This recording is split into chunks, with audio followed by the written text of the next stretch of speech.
হীৰা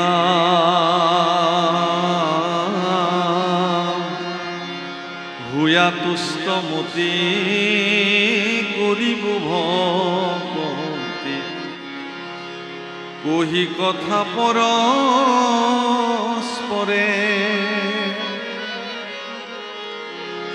R তেবেশে সমস্ত দুঃখ হইবে অন্ত সুখে সংসাৰ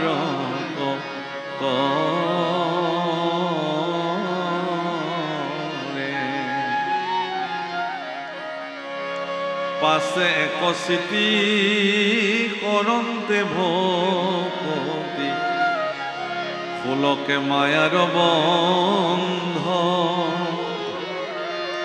শুনিও যিমতে আপোন মনতে মিলই পৰমানন্দ। পৰস্পৰে পৰস্পৰে লগ হ'লে কৃষ্ণ কথা পাতক। উপায় দিছে কেনেকে আনন্দটো, মই এইমাত্ৰ ক'লো যে আপোনালোকৰ ভিতৰত আনন্দ উৎপন্ন হওক। কেনেকে হ'ব? আনন্দটো ঈশ্বৰৰ স্বৰূপ, আনন্দ ঈশ্বৰৰ স্বৰূপ। সেইকাৰণে ঈশ্বৰক ঘনানন্দ, অচ্যুতানন্দ, সদানন্দ, নিত্যানন্দ, সৰ্বানন্দ, আনন্দযুক্ত নামেৰে তেওঁক জনা যায়। গতিকে আপোনাৰ ভিতৰত থকা নিত্যানন্দ, সৰ্বানন্দ, আনন্দ, আনন্দ কেনেকে জাগ্ৰত হ'ব? যে দুজন ব্যক্তি যেতিয়া লগ লাগিব, পৰস্পৰে ভগৱানৰ গুণ গাব, ঈশ্বৰৰ কথা পাতিব, পৰস্পৰে পৰস্পৰক ঈশ্বৰৰ মূৰ্তি বুলি সেৱা কৰিব, সৎ ভাৱনাৰে জীৱন জীয়াব, তেতিয়াহ'লে তেওঁৰ ভিতৰত আনন্দ উৎপন্ন হ'ব, নিৰানন্দ বিনাশ কৰিব। আমাৰ ইফালে সংকীৰ্তন কৰে খুব ধুনীয়াকৈ, আনন্দ কৰৰে, মানে আমি গোৱালপৰীয়া মানুহটো, আমাৰ ইফালে সংকীৰ্তন নিৰানন্দ যাবে সেৰে আনন্দ কৰৰে, আনন্দ কৰৰে। আনন্দ কৰক, নিৰানন্দই আপোনাক এৰি দিব। কেৱল নিৰানন্দত ভুগি থকা সকলে বেমাৰলৈ ৰূপান্তৰ হৈ যায়। মোৰ কি হ'ব, মই দেখোন কৃপাপাত্ৰ নহ'লোঁ ভগৱানৰ, মোৰ ইমান দুখ, মোৰ ইমান বেমাৰ, মোৰ আমুক তামুক, এনেকৈ যেতিয়া মানুহে হীনমান্যতাত ভুগি থাকিব, তেতিয়া তেওঁৰ কেতিয়াও আনন্দ তেওঁ সংগ নিদিয়ে। গোবিন্দ বুলিয়ে দুবাহু তুলিয়ে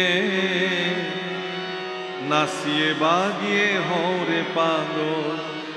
আমাৰ সেইফালে সংকীৰ্তন কৰে যে গোবিন্দ বুলি দুই বাহু তুলি আনন্দ কৰক আপোনালোকে। এতিয়া আনন্দ কেনেকৈ কৰিব? আপুনি নিজৰ অস্তিত্বক আপুনি যিদিনাখন জানিব। কেনেকৈ? আৰে বাল্য না কাল গেল ভাবিতেছি, বাল্য না কাল গেল হাসিতে খেলিতে, যৌবন কাল গেল রঙে, বৃদ্ধ না কাল গেল ভাবিতে চিন্তিতে, বৃদ্ধ না কাল গেল ভাবিতে চিন্তিতে, গুরু ভজিবে কোন কালে নশায় যে কোন রঙে, ও দিনে দিনে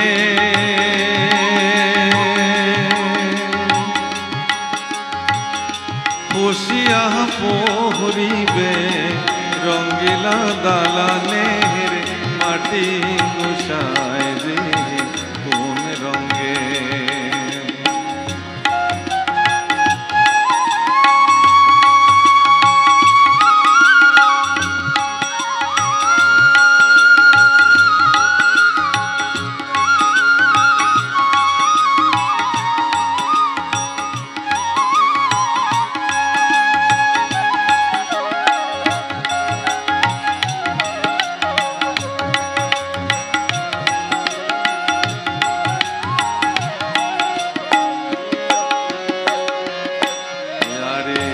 হারেরও ঘর খানি স্বামীরও শাওনি, বান্ধে বান্ধে তার জোড়া।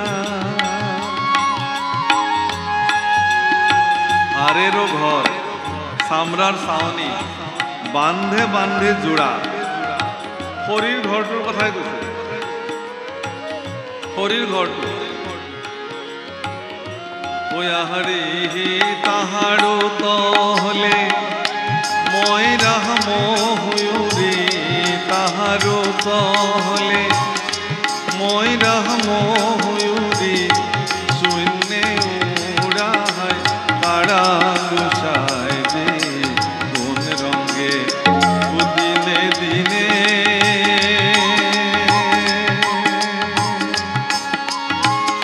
পুষিয়া পোহরিবে রঙ্গিলা দালানের মাটি গুছায় যে কোন রঙে বান্ধিছেন ঘর ভিঠা মিথ্যা দ্বন্দ্ব বাদে গুছায় যে কোন রঙে দিনে দিনে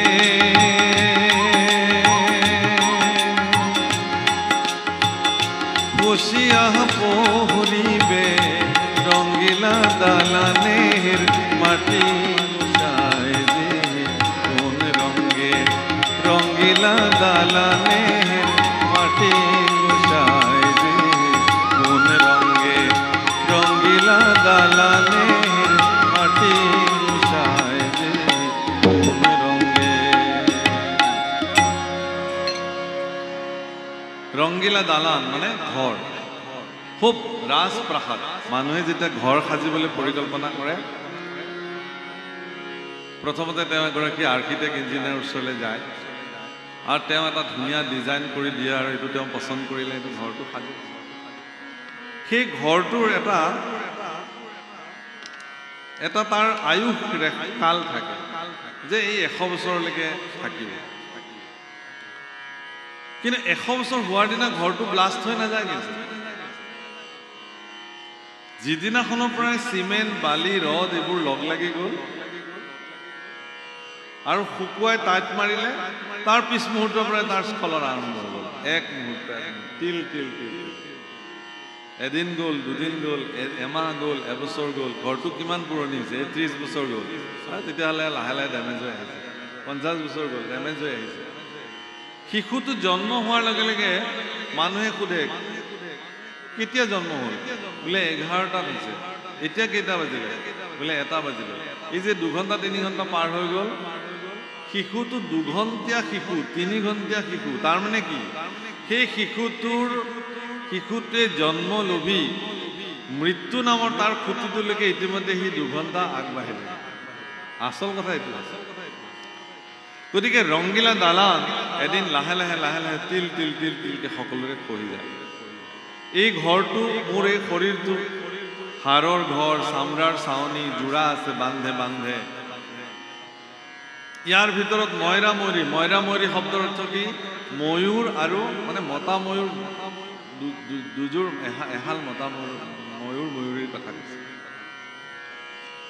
মানে মোৰ ভিতৰত থকা জীৱ আৰু প্ৰকৃতি শৰীৰটো প্ৰকৃতি আৰু জীৱটো বা আত্মাটো পুৰুষ এই পুৰুষ ৰূপী আত্মা এই প্ৰকৃতি ৰূপী শৰীৰটোক চেতন কৰি ৰাখিছে যেতিয়ালৈকে ৰাখিব তেতিয়ালৈকে ঠিকে থাকে সেইকাৰণে ইয়াৰ আগতে কোৱা হৈছিল যে প্ৰকৃতি পুৰুষ দুইৰো নিয়ন্তা মানুহ এজন আৰু ওপৰত পৰমাত্মা বহি আছে তেওঁৰ নিৰ্দেশতে এই প্ৰকৃতি ৰূপী শৰীৰটোত আত্মা প্ৰৱেশ কৰিছিল আৰু তেওঁৰ নিৰ্দেশতে এদিন এই শৰীৰটোক পৰিত্যাগ কৰি তেওঁ গুচি যাব তেতিয়া কেৱল হব শৰীৰটো মাত্ৰ পৰি থাকিব যেতিয়া পৰি থাকিব এই হব শৰীৰটোক কাঠৰ লগত বাঁহৰ লগত সমান কৰি মানুহে জ্বলাই দিব মানুহে যেতিয়া বিয়া খাবলৈ যাব তেতিয়া একদম কোনে কিমান দামী শাড়ী পিন্ধিব পাৰে মেখেলা চাদৰ পিন্ধিব পাৰে কাপোৰ পিন্ধিব পাৰে অলংকাৰ পিন্ধিব পাৰে আৰু বিয়া ঘৰৰ ৰভাতলত বহিও ইজনে সিজনক চাইছে কোনে কাৰ লগত তুলনামূলকভাৱে বেছি দামী কাপোৰ অলংকাৰ পিন্ধিব পাৰে এটা প্ৰতিযোগিতামূলক অৱস্থা কিন্তু এটা মৃতকৰ সৎকাৰ অনুষ্ঠানলৈকে যেতিয়া এজন ব্যক্তি যাব তেতিয়া কিন্তু সেইটো নাথাকে তেতিয়া সকলোৰে মনত এটাই চিন্তা যে মানুহৰ জীৱন সঁচাকে আজি আছিল কাইলৈ নাই এই দুদিনীয়া শৰীৰটোক লৈনো আমি ইমান অহংকাৰ কৰোঁ এই দুদিনীয়া শৰীৰটোক লৈনো আমি ইমান মিছা অহংকাৰ কৰোঁনে? এই ভাৱনাই আপোনাৰ মনত ক্ৰীড়া কৰিব। সেইকাৰণে যিমান উৎসৱ পাৰ্বণ অনুষ্ঠানত মানুহে ভাগ লয়, তাতকৈ বেছি পৰিমাণে পাৰিলে মৃতকৰ সৎকাৰ অনুষ্ঠানত ভাগ ল'ব লাগে। মৃতকৰ শোকসন্তপ্ত পৰিয়ালৰ ওচৰলৈ গৈ তেওঁলোকক এবাৰ সান্তনা দিব লাগে। তেওঁলোকৰ হৃদয়ৰ যি মৰ্মবেদনা, আপোনজনক হেৰুৱাই যি ধৰণে বেদনাক্লিষ্ট হৈ আছে, তাক অনুভৱ কৰিব পাৰিব লাগে। আপুনি তাৰমানে কাপোৰ যেনেকৈ ধুই মল চফা কৰা যায়, আত্ম অনুশোচনাৰ দ্বাৰা ভিতৰৰ শৰীৰটোক চফা কৰা যায়। আপুনি যেতিয়া কোনোবা দুখী ব্যক্তিৰ লগত গৈ তেওঁৰ সমভাগী হ'ব পাৰিব, তেতিয়া আপোনাৰ ভিতৰত থকা সকলো প্ৰকাৰৰ যিবিলাক দুৰাচাৰী চিন্তা, অহংকাৰী চিন্তা, সেইবিলাক কি হৈ যাব? নাশ হৈ যাব। এইটো বহুত ভাল এটা উপায়। প্ৰভু ৰামচন্দ্ৰ আৰু ৰাৱণ, আপোনালোকে যদি তুলনামূলকভাৱে দেখে যে ৰাৱণ বহু পৰিমাণে উন্নত আছিল ৰামতকৈ। বয়সৰ ফালৰ পৰা ডাঙৰ, জ্যেষ্ঠ, জাতিগত জন্মস্বত্বভাৱেও ৰাম ক্ষত্ৰিয়ত জন্ম হৈছিল, ৰাৱণ ব্ৰাহ্মণ কুলত জন্ম হৈছিল। নৈষ্ঠিক ব্যৱস্থাৰ দ্বাৰা তেওঁ জীৱন নিৰ্বাহ কৰিছিল। পৰাক্ৰমী, বলশালী, ধনী, কুবেৰক তেওঁ বান্ধি থৈ দিছে নিজৰ লগত। বাহুবলী, পৰাক্ৰমী, ইমানবিলাক থকাৰ পিছতো ৰাম কিন্তু এদিন কি হৈ গৈছে? ৰামৰ হাতত এদিন ৰাৱণ নিধন হৈছে। গতিকে পৰম অহংকাৰী ৰাৱণ, আমি তাতে আছিলোঁ, তেওঁৰ ৰামচন্দ্ৰৰ লগত তেওঁৰ এটাই মাত্ৰ তুলনা নহয়, সেইটো হ'ল কি? যে তেওঁৰ অহংকাৰী আছিল আৰু প্ৰভু ৰাম নিৰহংকাৰৰ মূৰ্তমান প্ৰতীক। এগৰাকী ৰাজপুত্ৰ হোৱাৰ পিছতো, চক্ৰৱৰ্তী ৰজাৰ পুত্ৰ হোৱাৰ পিছতো প্ৰভু ৰাম কোনো কাৰণত অহংকাৰ তেওঁৰ জীৱনত তেওঁ স্থান দিয়া নাছিল। তেওঁ এনেকুৱা এটা বংশত জন্ম হৈছিল, যি বংশত সৰ্বদা সেৱাৰ মনোবৃত্তিৰে তেওঁলোকে প্ৰজাবৎসল হিচাপে জগতত নিজক প্ৰতিষ্ঠা কৰিছে। মই এটি উদাহৰণ দিওঁ আপোনালোকক। এদিন চক্ৰৱৰ্তী মহাৰাজ দশৰথ আৰু কুলগুৰু বশিষ্ঠ একেলগে বহি কথা পাতি আছে, ৰুদ্ধদ্বাৰ বৈঠক। হেন সময়তে এগৰাকী সন্তৰী আহি পেলাই ক'লে যে মহাৰাজ, মহৰ্ষি বিশ্বমিত্ৰ আহিছে। তেতিয়া দশৰথে ক'লে যে মহৰ্ষি বিশ্বমিত্ৰক অত্যন্ত সাদৰেৰে লৈ আহক ইয়ালৈ। তেতিয়া কুলগুৰু বশিষ্ঠদেৱে কৈছিল যে হে মহাৰাজ, পৰম শক্তিশালী, পৰাক্ৰমী, পাৰদৰ্শী, বেদজ্ঞ এগৰাকী মহৰ্ষি বিশ্বমিত্ৰ, তেওঁ আপোনাৰ ওচৰলৈকে আহিছে। গতিকে তেওঁক আপুনি নিজে গৈ পেলাই আদৰি লৈ আহিব।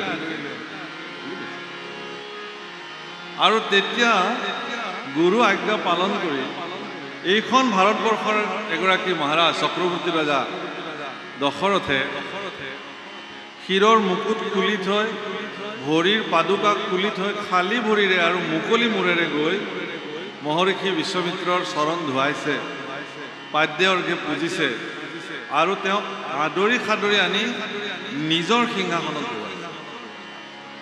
প্ৰভু, অকল ভাৰতবৰ্ষ কোনো সংবিধানৰ দ্বাৰা চলা নাছিল, ভাৰতবৰ্ষ চলিছিল সংহিতাৰ দ্বাৰা। ব্ৰিটিছে যেতিয়া ভাৰতবৰ্ষক এৰি থৈ গ'ল, তাৰ পিছৰ পৰাই ভাৰতবৰ্ষ সংবিধানৰ দ্বাৰা পৰিচালিত হ'বলৈ আৰম্ভ হ'ল। কিন্তু ভাৰতবৰ্ষ চলিছিল সংহিতাৰ দ্বাৰা, আৰু সেই সংহিতাসমূহৰ দ্ৰষ্টা আছিল এই ব্ৰহ্ম ঋষিসকল। সেইকাৰণে প্ৰত্যেকগৰাকী ৰাজন্য, প্ৰত্যেকগৰাকী ৰজাৰ একো একোগৰাকী কুলগুৰু তেওঁলোকৰ ৰাজসভাত বিদ্যমান হৈ থাকিছিল। ঠিক তেনেকৈ ৰঘুবংশৰ কুলগুৰু আছিল মহৰ্ষি বশিষ্ঠ। তেওঁৰ নিৰ্দেশত তেওঁ চলাইছিল। যিকোনো আপৎকালীন স্থিতিত, যিকোনো বিপদৰ সময়ত তেওঁলোকে কুলগুৰুৰ পৰা পৰামৰ্শ লৈছিল, আৰু সেই ধৰ্মজ্ঞ পুৰুষসকলে যি উপদেশ পৰামৰ্শ দিছিল, সেইমতে প্ৰজাবৎসল ৰজাবিলাকে প্ৰজাৰ হিত সাধন কৰি ৰাজ্য শাসন কৰিছিল। আৰু তেনেকুৱা এগৰাকী ৰজাৰ পুত্ৰ শ্ৰী ৰামচন্দ্ৰ, তেওঁ যেতিয়া বনবাস কালত আছিল, তেওঁ প্ৰতিগৰাকী বনবাসত থকা প্ৰতিগৰাকী ঋষি মহৰ্ষিৰ চৰণৰ ধূলি এজন এজনকে ঋষিৰ চৰণৰ ধূলি শিৰত অভিষেক কৰিছিল। প্ৰত্যেকগৰাকী অত্ৰি ঋষিৰ ওচৰত যেতিয়া ভগৱান ৰামচন্দ্ৰ আহিছিল, অত্ৰি ঋষি জানিছিল যে এইজনটো প্ৰভু ভগৱান স্বয়ং ৰামচন্দ্ৰ। কিন্তু তাৰ পিছতো ৰামচন্দ্ৰই অত্ৰি ঋষিৰ চৰণত ধূলি যেতিয়া শিৰত অভিষেক কৰিছিল, অত্ৰি ঋষিয়ে কিন্তু তেওঁক আশীৰ্বাদ কৰিছিল, অগস্ত্যই আশীৰ্বাদ কৰিছিল, সকলো ঋষিয়ে তেওঁক আশীৰ্বাদ কৰিছিল। আৰু সকলো ঋষিৰ আশীৰ্বাদৰ দ্বাৰা প্ৰভু ৰাম পৰম শক্তিশালী ৰূপত তেওঁ অৱস্থান কৰিছিল। আৰু এটা সময়ত তেওঁ তেনেকে গৈ সকলো অসুৰক নিধন কৰি ঋষিসকলৰ কাৰ্য সম্পাদিত কৰিবৰ কাৰণে সুযোগ দিছিলে।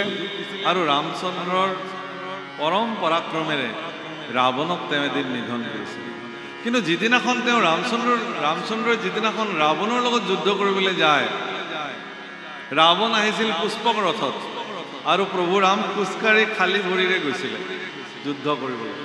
যিজন পৰম দুৰাচাৰী মহা অসুৰ গোটেই তিনি লোকক ত্ৰাসিত কৰি ৰাখিছে, সেই ৰাৱণে পুষ্পক ৰথত যুদ্ধ কৰিবলৈ আকাশ মাৰ্গেৰে আহিছিল। আৰু জগতৰ ঈশ্বৰ প্ৰভু ভগৱান শ্ৰীৰাম তেওঁ খালী ভৰিৰে তপ্ত বালিত হাতত ধনুকাৰ লৈ যুদ্ধ কৰিবলৈ গৈছে। এই দৃশ্য যেতিয়া বিভীষণে দেখিছে, তেতিয়া বিভীষণৰ চকু পানী ওলাইছে। গোস্বামী তুলসীদাসে এই সন্দৰ্ভত খুব ধুনীয়া সংস্কৃততে ভজন ৰচনা কৰিছে। শ্ৰীৰামচন্দ্ৰ কৃপাল ভজ মন হৰণ ভৱ ভয় দান। শ্ৰীৰামচন্দ্ৰ কৃপাল ভজ মন হরণ ভব ভয় দান। নবকঞ্জ লোচন কঞ্জ মুখ কর কঞ্জ পদ কঞ্জারুণম। শ্রীরাম নবকঞ্জ লোচন, যাৰ চকুহাল পদুম ফুলৰ দৰে, কঞ্জ মুখখন পদুম ফুলৰ দৰে, হাতখন পদুম ফুলৰ দৰে, আৰু চৰণ যুগলো পদুম ফুলৰ দৰে। বিভীষণৰ হৃদয়ত বৰ আঘাত লাগিছিল। হে ভগৱান, তোমাৰনো এনেকুৱা বিচিত্ৰ লীলানে? পদুম ফুলৰ দৰে সুকোমল চৰণ যুগল খালী ভৰিৰে তুমি দুৰাচাৰী ৰাৱণৰ লগত যুঁজিবলৈ গৈছা, তপ্ত বালিত খোজ থৈছা। সেই তপ্ত বালিয়ে তোমাৰ সুকোমল চৰণ যুগল কিমান তাপিছে, দহিছে। সেই তাপ, সেই দুখ এগৰাকী ভক্ত হিচাপে বিভীষণে হৃদয়ত যেন সেই তাপ। ভজ দীন বন্ধু দীনেশ দানৱ দৈত্য বংশনিকন্দনম। রঘুনন্দয়ানন্দ কঞ্জ কৌশল চন্দ দশরথ নন্দনম। শ্রীরামচন্দ্র কৃপাল ভজ মন হরণ ভব ভয় দারুণম। নবকঞ্জ লোচন কঞ্জ মুখ কর কঞ্জ পদ কঞ্জারুণম।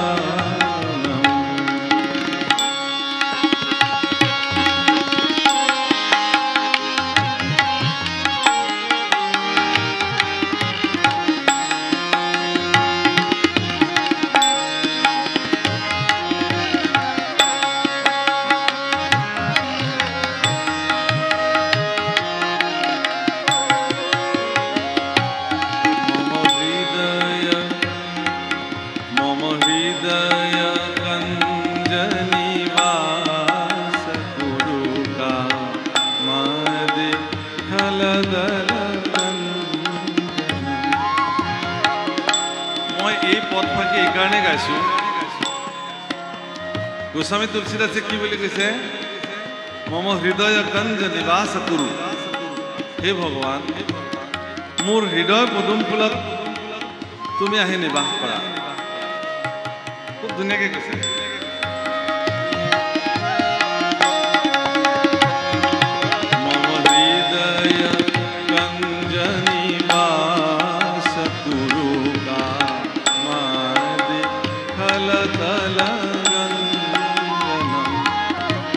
হৃদয় পদুম ফুলত তুমি নিবাস কৰিলে হে ভগৱান মোৰ হৃদয়ত থকা কামনা বাসনা দুৰ্দান্ত চিন্তাবিলাক সব দূৰ হৈ যাব এতেকে হে ভগৱান তোমাৰ সুকুমল চৰণ যুগল মোৰ হৃদয়তে থোৱা ৰাসলীলাত আপোনালোকে দেখিব গোপীবিলাকে প্ৰাৰ্থনা কৰি কি বুলি কৈছে যে হে কৃপালু ভগৱান তোমাৰ হস্তপদ্ম আমাৰ শিৰত থোৱা আৰু তোমাৰ চৰণ যুগল আমাৰ স্তনত থৈ দিয়া ভাগৱতত এই কথা লিখা আছে পঢ়িলে আচৰিত লাগে তাৰমানে ভক্তবিলাকে সদায় বিচাৰে যে ভগৱানৰ চৰণ যুগল সদায় হৃদয়তে থাকে আৰু তেওঁৰ কৃপা হস্ত শিৰত থাকে যাৰ শিৰত ভগৱানৰ কৃপা হস্ত আছে তেওঁৰ কাৰণে আৰু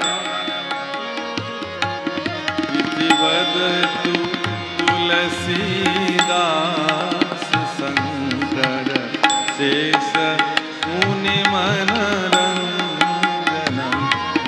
মম হৃদয় রঞ্জনিবাস কুরু কামাদি কলতলঞ্জনম শ্রীরামচন্দ্র কৃপালু ভজ মন হরণ ভব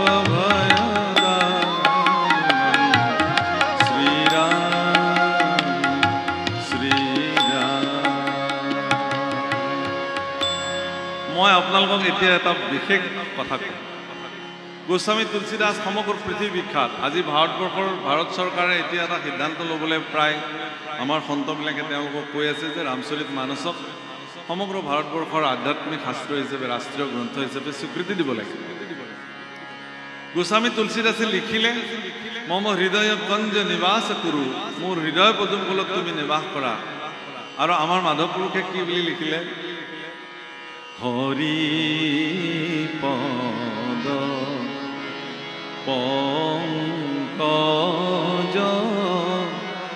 পঞ্জৰ মোই তাম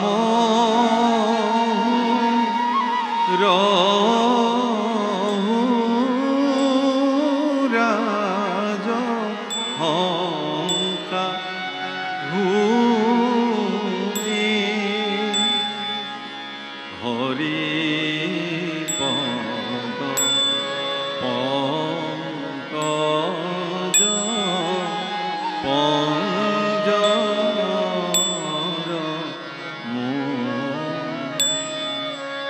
গোস্বামী তুলসীদাসে ভগৱানক ক'লে তুমি মোৰ হৃদয় পদুম ফুলত আহি নিবাস কৰা ভগৱান আৰু মাধৱ পুৰুষে কি বুলি ক'লে হে ভগৱান তোমাৰ চৰণ পদুম ফুলৰ পিঞ্জৰাত মোৰ মন হংস গৈ আবদ্ধ হৈ থাকক যাতে ই কলৈকো যাব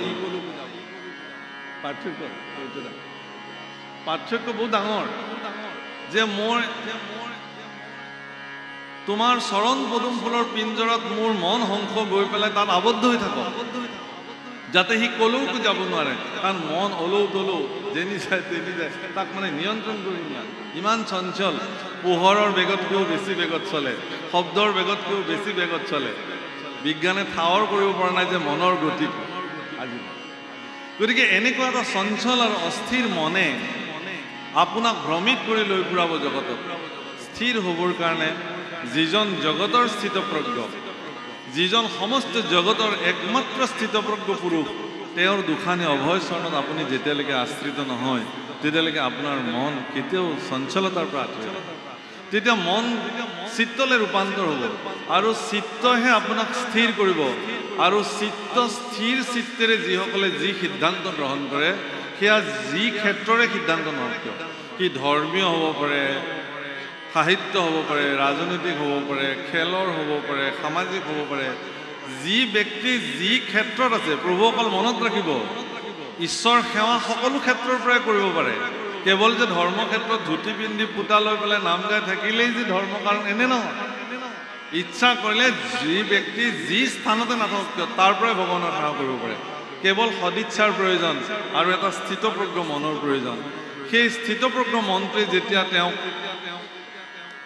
স্থিৰ সিদ্ধান্ত লোৱাত সহায় কৰিব তেতিয়া সেই ব্যক্তিজনৰ জীৱনৰ সকলো কাম সমাজৰ কাৰণে কেৱল আৰু কেৱল কল্যাণৰ কাৰণে অকল্যাণ তেওঁৰ ওচৰলৈ নাই এই সকলোৱে আমাৰ ল'ৰা ছোৱালীবিলাকক শিকাব লাগে যে তুমি কিতাপত বহাৰ আগতে হে ভগৱান মই যাতে ভালকৈ পঢ়িব পাৰোঁ মোৰ যাতে পৰীক্ষা ভাল হয় মই ডাঙৰ হৈ যাতে এটা ভাল চাকৰি কৰি বহুত টকা উপাৰ্জন কৰিব মানুহে এনেকুৱা কথা শিকায় ল'ৰা ছোৱালী নহয় তেওঁক মানে আমাৰ ভাৰতবৰ্ষৰ সনাতনী পৰম্পৰাত কৈছে সা বিদ্যা ইয়া বিমুক্তয়ে বিদ্যা এনেকুৱা এটা বস্তু সি আপোনাক মুক্ত কৰিব পাৰে বিমুক্তয়ে কিন্তু এতিয়াৰ বিদ্যা শিক্ষাকটো যদি ক'বলৈ যাওঁ সা বিদ্যা ইয়া নিযুক্তয়ে কেৱল এপইণ্টমেণ্ট মানে অমুক ফেকাল্টিত মোৰ ল'ৰাটোক দিম পাছ কৰি ওলোৱাৰ লগে লগে চাকৰি পাব লাগে পোষ্ট হ'বনে নাই কিন্তু ভাৰতবৰ্ষৰ শিক্ষা ব্যৱস্থা তেনেকুৱা নাছিলে সেইকাৰণে ভাৰতবৰ্ষৰ শিক্ষা ব্যৱস্থাত কোনো ক্লাছিফিকেশ্যন নাছিলে কোনো শ্ৰেণী ক্লাছ 1 ক্লাছ 2 ক্লাছ 3 নাছিলে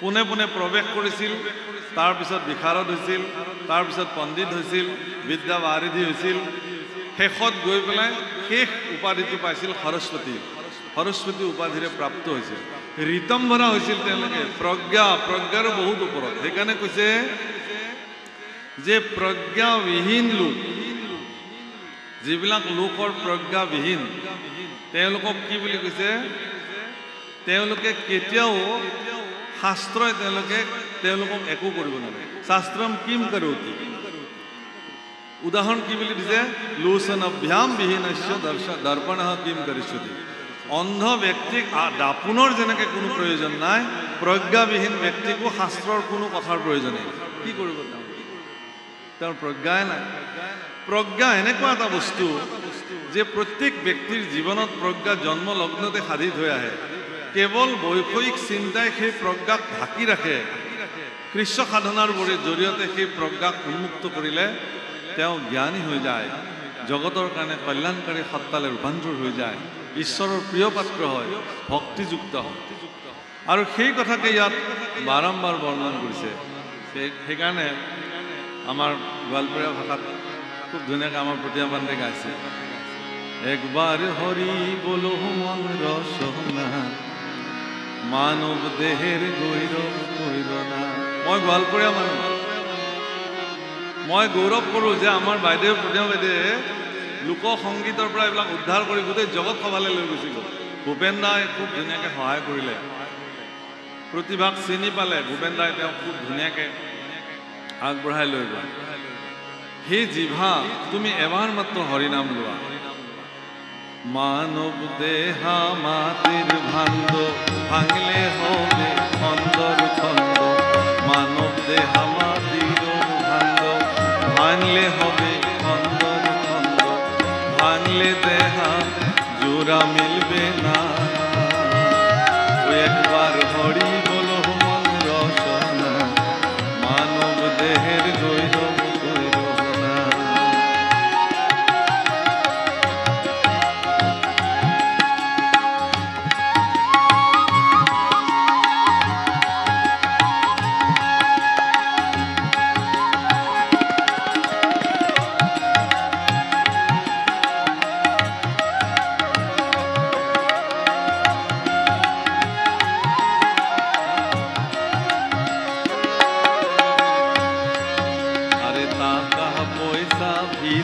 বাহারি জীবন গেলে সব রইবে পড়ি টকা পইচা ঘৰ বাৰী জীৱনটো যোৱাৰ পিছত এনেই পৰি থাকিব এইবিলাক কোনে আহি দখল কৰিব ঠিক নাই যদি মোৰ সন্তানবিলাকক উপযুক্ত উত্তৰাধিকাৰী হিচাপে নিৰ্মাণ কৰিব নোৱাৰো তেতিয়াহ'লে আৰু লেঠা টকা উপাৰ্জন কৰা ধন জমা কৰাটোৱে শ্ৰেষ্ঠ কথা নহয় প্ৰভুসকল আপোনাৰ দ্বাৰা উপাৰ্জিত সম্পত্তিৰ সৎব্যৱহাৰ হ'বনে নাই যুগ যুগলৈকে আপোনাৰ ভৱিষ্যত প্ৰজন্ম উত্তৰাধিকাৰীসকলে আপুনি উপাৰ্জন কৰি থৈ যোৱা সেই কোটি টকা সৎব্যৱহাৰ কৰিব জানিব নাই সেই সংস্কাৰ আপুনি দিছেনে নাই যদি দিছে আপুনি ধন্য ধন উপাৰ্জন কৰাটো বেয়া কথা নহয় প্ৰভু মই বিকাশৰ বিৰোধী নহয় কেতিয়াও মই নকওঁ যে আপোনালোকে এইবিলাক ধন চন উপাৰ্জন বাদ দিয়ক ধৰ্ম কৰক না মই এইটো কথা মানুহক এটা ভাল জীৱন যাপন কৰিবৰ কাৰণে টকাও লাগিব পইচাও লাগিব সম্পত্তিও লাগিব সব লাগিব কিন্তু ঈশ্বৰক ক'ব লাগে যে হে প্ৰভু মোক যিমান দিছা তুমি মোৰ যোগ্যতাতকৈ তুমি মোক বেছিকৈ দিছা তাতকৈ মোক আৰু এটা বস্তু মোক দিয়া, যাতে তুমি মোক দিয়া এই বস্তুখিনি যাতে মই সৎ ব্যৱহাৰ কৰিব পাৰোঁ, তাৰ কাৰণে মোক এটা বুদ্ধিমত্তাও তুমি দিয়া। মোৰ চিত্তত তুমি স্থিতপ্ৰজ্ঞ হোৱা ভগৱান, মোক ৰাস্তা তুমি দেখুওৱা। এইটো আটাইতকৈ শ্ৰেষ্ঠ কথা। সেইকাৰণে কৈছে, আরে বেলা ডুবিলে হবে রাত্রি, সঙ্গে নাই তোর সঙ্গের সাথী, সঙ্গের সাথী কেউ তোর হবে না, আরে সঙ্গের সাথী কেউ তোর হবে না। ওই একবার হরি বলো মন বাড়ে বাড়ে, বেলা ডুবিলে হবে অন্ধকার, আরে বেলা ডুবিলে হবে রাত্রি, সঙ্গে নাই তোর সঙ্গের সাথী, সঙ্গের সাথী কেউ তোর হবে না। ওই একবার হরি বলো মন রসনা, মানব দেহের গৈরব গৈরব না। ওই একবার হরি বলো মন রসনা, মানব দেহের গৈরব গৈরব না। বুজি পাইছেনে গোৱালপৰীয়া ভাষা? পাইছে? অঁ, মানৱ দেহাৰ গৌৰৱ কৰিব না, অহংকাৰ কৰিব নালাগে হেনো মানুহ শৰীৰটো লৈ। এই শৰীৰটো আজি আছে, কাইলৈ নাই। এই চশমাযোৰ লৈ পেলাই মোৰ জন্ম হোৱা নাছিল প্ৰভু, এতিয়া এনেকুৱা হ'ল এইযোৰ খুলিলে দেখাই নাপাওঁ। এইটো কেনেকৈ আহি লগ লাগিলে? তাৰমানে মোৰ চকুৰ যিটো তীব্ৰতা সেইটো লাহে লাহে লাহে লোপ পাই আহিছে, তিল তিল তিল তিলকৈ স্খলন ঘটিছে। এতিয়া যদি ফুটবল ফিল্ডত জাৰ্চিটো পিন্ধি নামি দিওঁ নহয়, এতিয়াও এটা ফুটবল ভালকৈ জেগাত পৰিলে একদম জেগা পাবগৈ। কিন্তু এনেকুৱা এটা দিন মোৰ জীৱনতো আহিব, মই হয়তো খোজ কাঢ়িবৰ কাৰণে কাৰোবাৰ কান্ধ এখন বিচাৰিম। প্ৰভু অকল ডাঙৰ কথা কি জানে? এজন পিতৃয়ে যেতিয়া সন্তানৰ কণ কণ আঙুলিকেইটাত ধৰি পেলাই তাক খোজ কাঢ়িবলৈ শিকায়, দৌল চাবলৈ গ'লে, মেলা চাবলৈ গ'লে দেউতাকে যেতিয়া সন্তানটোক কান্ধত তুলি লয়, পিতৃয়ে হয়তো সেইদিনাখন নাভাবে, কিন্তু এই কথা সন্তানে অনুভৱ কৰিব লাগে যে যিখন কান্ধত উঠি পেলাই মই আনন্দ কৰিছিলোঁ, সেই পিতৃৰ বৃদ্ধ বয়সত অচলা অৱস্থাত মোৰ কাণখন মই কিয় পাতি নিদিওঁ, যাতে মোৰ দেউতাই আনন্দ মনে খোজকাঢ়িব পাৰে। কাৰোবাৰ লাঠিৰ ওপৰত ভৰ দি খোজকাঢ়া পিতৃয়ে যদি যোগ্য সন্তানৰ কান্ধত এবাৰ হাত থৈ থিয় হ'ব পাৰে, তেতিয়াহ'লে সেই পিতৃৰ জীৱন ধন্য হৈ যায় যে হয় হয়, মই সন্তান জন্ম দিছিলোঁ, অন্ততঃ এই বয়সত মোৰ কাষত এবাৰ সি থিয় হৈছে, তাৰ কাণখন মই হাত থ'বলৈ বিচাৰিছোঁ। তেওঁ কেতিয়াও নিবিচাৰে যে মোক টকা দিয়া, তুমি পইচা দিয়া, তোমালোকে কি দৰকাৰ আছে। মোক এজন বৃদ্ধ লোকে লগ পাইছিলে এবাৰ, ভাগৱত পাঠত কৈছিলে যে প্ৰভু, মই সকলোৱে আপোনাক প্ৰভু ঈশ্বৰ বুলি সম্বোধন কৰিছে, কিন্তু মই আপোনাক মোৰ পুত্ৰ বুলি সম্বোধন কৰিব পাৰোঁনে? নিশ্চয় পাৰে। কৈছে মোৰ জীৱনৰ এইটো সৌভাগ্য হ'লহেঁতেন যে আপোনাৰ নিচিনা যদি সন্তান এজন পালেহেঁতেন। মই বোলো এইটো আপোনাৰ বহুত ডাঙৰ কথা ক'লে, কাৰণ ময়ো সিমান যোগ্য নহয়। কৈছে নহয়, মোৰ সন্তান এতিয়া বিদেশত থাকে, মই ফোন কৰোঁ যে তোক এবাৰ চাবলৈ মোৰ মন যায়, কিন্তু সন্তানে কয় যে দেউতা মোৰতো এনেকুৱা খুব অসুবিধা হৈছে যাবলৈ, তোমাক কিবা পোৱা পইচা লাগে যদি কোৱা, মই পঠিয়াই দিম। মোকনো কেলৈ পোৱা পইচা লাগে? মই যিমান পেঞ্চন পাওঁ, বহুতে চাকৰি দৰমহাই ইমান নাপায়, আৰু ডক্তৰে খাবলৈ দিলে মগু দাইল কেইটামান সিজায়, তাৰ কাৰণেতো ইমান পইচাই নালাগে। গতিকে কিন্তু মই এবাৰ মোৰ সন্তানক মোৰ কাষত লাগে। প্ৰভু অকল মানুহ, আমি ভাৰতবৰ্ষৰ মানুহে পৰিয়ালতান্ত্ৰিক হিচাপে জীয়াওঁ, এইটো ভাৰতবৰ্ষৰ বৈশিষ্ট্যতা। আজিকালি আমাৰ অসমত বা ভাৰতবৰ্ষতো কিছুমান ধামখুমীয়া আৰম্ভ হৈ গ'ল, কি বিবাহ বাৰ্ষিকী উৎসৱ, বাৰ্থডে চেলিব্ৰেশ্যন, এইবিলাক আমাৰ ভাৰতবৰ্ষৰ কাৰণে এইবিলাক কোনো প্ৰয়োজন নাই। বিবাহ বাৰ্ষিকী কোনে পালন কৰে? যিবিলাক দেশত এহাল গিৰেক ঘৈণীয়েকে কিবাকে এবছৰ কটায়, তাহাঁতে সেইটো ফূৰ্তি কৰে, আমি এবছৰ কটালোঁ। কিন্তু ভাৰতবৰ্ষত এইটো সংস্কৃতি কি? আমি 7 জনমৰ সম্পৰ্ক। মই যিগৰাকী পত্নীক পত্নী মৰ্যাদা দিছোঁ, তেওঁৰ লগত মোৰ 7 জনমৰ সম্পৰ্ক, আজি নহয়। মাদাৰ্ছ ডে, ফাদাৰ্ছ ডে, আৰে এটা দিনত দেউতাকৰ লগত চেলফি উঠিলে ফেচবুকত দিলে happy father's day, happy mother's day. প্ৰভুসকল ৩৬৫টা দিনেই এজন পুত্ৰৰ কাৰণে পিতৃৰ দিন, মাতৃৰ দিন। আজীৱন ইহলোকত যদি পিতৃ নাইও তথাপিও প্ৰাতঃতে পিতৃক স্মৰণ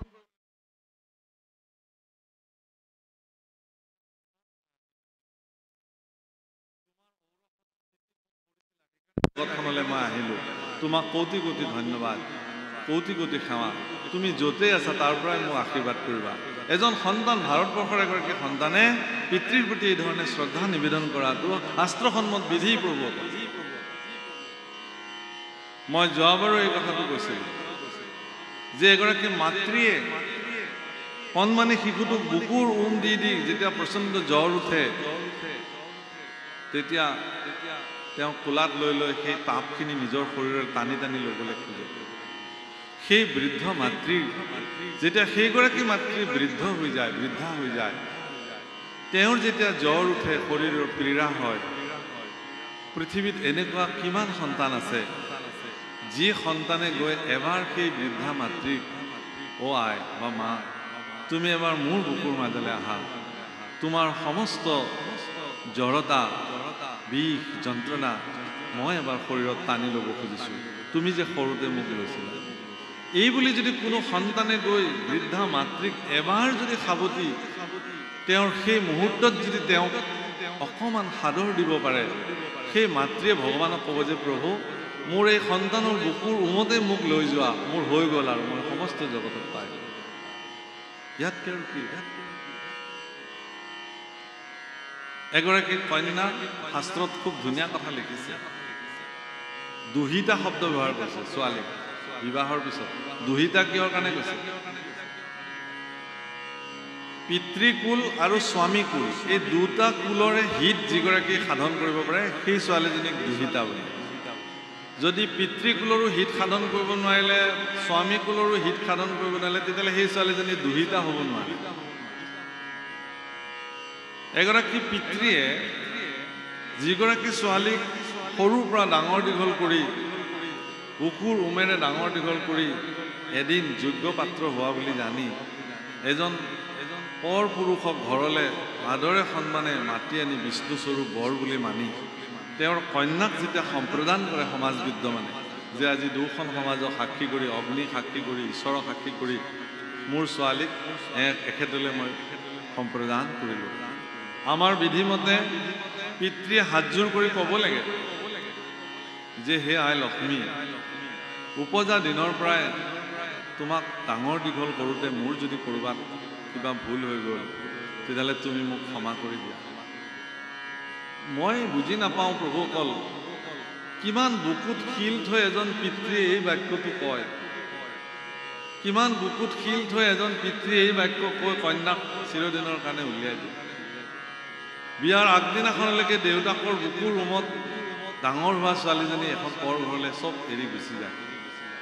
গতিকে সেই যে ত্যাগ, সেই ত্যাগটোৰ প্ৰতি সন্মান জনাই যিজন পুৰুষে তেওঁক পত্নী হিচাপে লৈ আহে, এই মৰ্যাদাটো পুৰুষজনে দিবই লাগিব। তাৰ কাৰণে আপোনাৰ সন্তানক সৰুৰ পৰাই সংস্কাৰ কৰি তুলিব লাগিব, সংসাৰৰ জ্ঞান তেওঁক দিবই লাগিব, গুৰুৰ ওচৰত আশ্ৰিত কৰি দিবই লাগিব। যদি নিদিয়ে, সি কেৱল পঢ়া শুনা কৰিলে, চাকৰি কৰিলে, এগালমান ধন উপাৰ্জন কৰিলে, আপুনি বিয়া পাতি দিলে সংসাৰ তত্ত্ব একো নাজানে, তেতিয়াহ'লে এনেকৈ যিবিলাকে সংসাৰত ভৰি দিয়ে ইয়াক অপৰাধ বোলে, সামাজিক অপৰাধ। তেওঁ নাজানে কেনেকৈ মৰ্যাদা দিব। গতিকে প্ৰভুসকল, সংহিতাৰ কথা মই কৈছিলোঁ, সেই সংহিতাত তেনেকুৱা অনেক উপায় আছে যিবিলাকৰ দ্বাৰা এখন সংসাৰ চলে। শাস্ত্ৰত এইবোৰ কথা উল্লেখ আছে। গুৰুস্থানীয় ব্যক্তিবিলাকে নিজৰ শিষ্যবিলাকক এই কথা প্ৰদান কৰে। গতিকে প্ৰভুসকল, মায়াত আবদ্ধ হৈ কেৱল মায়াত মজি পেলাই ভগৱানৰ নাম নোলোৱাকৈ থকাৰ পৰিণাম এয়া। ধৰিও কুমাৰকালে ভাগৱত ধৰ্ম। শিশু অৱস্থাৰ পৰা আপোনাৰ সন্তানক একো নহয়, আপুনি যদি ছুইমিঙত দিব পাৰে, কাৰাটে কুমফুত দিব পাৰে, আৰ্টত দিব পাৰে, ডান্সত দিব পাৰে, এজন আধ্যাত্মিক গুৰুৰ ওচৰতো সম্প্ৰদান কৰি দিয়ক। মাহৰ মূৰত এদিন তেওঁৰ ওচৰলৈকে লৈ যায়, 10 মিনিট তেওঁৰ পৰা এটা উপদেশ দিয়াওক। মইতো খুব আশা কৰি আছোঁ যে মই গুৱাহাটীত এখন তেনেকুৱা শিশুসকলৰ আধ্যাত্মিক বিদ্যালয় এখন খুলিবৰ কাৰণে মোৰ খুব হেঁপাহ আছে, য'ত মাহৰ মূৰত এদিন আপোনালোকৰ ল'ৰা ছোৱালীবিলাকক লৈ আহিব, ছমাহৰ মূৰত এদিন লৈ আহিব। তেওঁলোকক মই 15 মিনিট মাত্ৰ তেওঁলোকৰ লগত মই কথা পাতিম, তেওঁলোকৰ লগত এই সম্পৰ্কে কথা পাতিম। কাৰণ আমাৰ ল'ৰা ছোৱালীবিলাকক যদি আমি এই শিক্ষাৰে শিক্ষিত নকৰোঁ, তেওঁক বিশ্ববিদ্যালয় পৰ্যায়ত যিমানেই শিক্ষা নলওক কিয় তেওঁ পিতৃক ঈশ্বৰ বুলি হয়তো নামানে, গুৰুক যে সৎকাৰ কৰিব লাগে তেওঁ নাজানিব। সেইকাৰণে মায়াৰ প্ৰচণ্ড প্ৰভাৱৰ পৰা মুক্ত হওক। মায়াতে মুজিয়া মন্ত বিকাইলি জীৱ কৃষ্ণ বোল মন্তই হৰি বোল মন কৃষ্ণ বোল মন্তই হৰি বোল মন মায়াতে মজিয়া মন্তই বিকাইলি জীৱ কৃষ্ণ বোল মন্তই হৰি বোল মন কৃষ্ণ বোল মন্তই হৰি বোল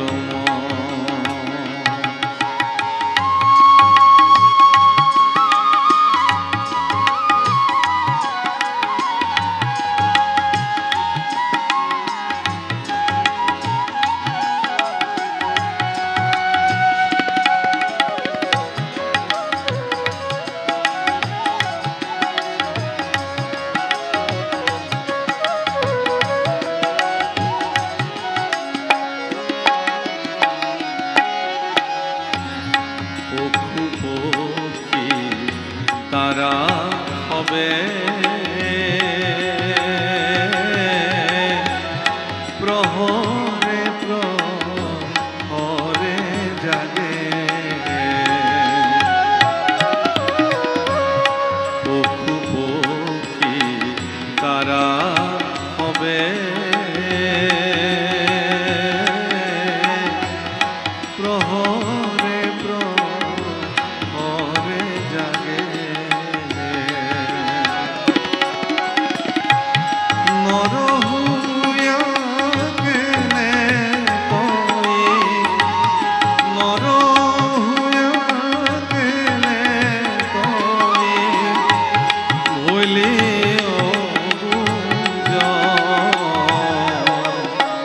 কৃষ্ণ মন্তই হৰি বোল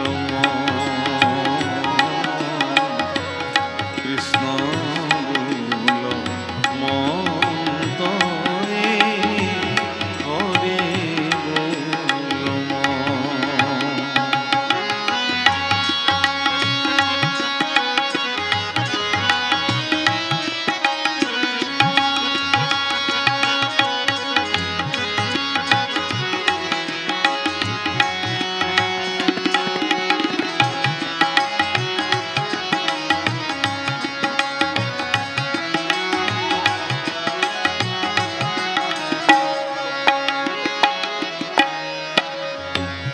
বনৰ পশু হনুমান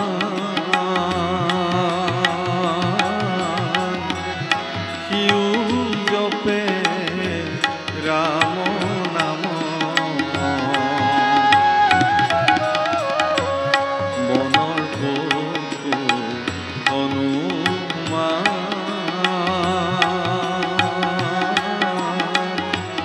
সিও জপে ৰাম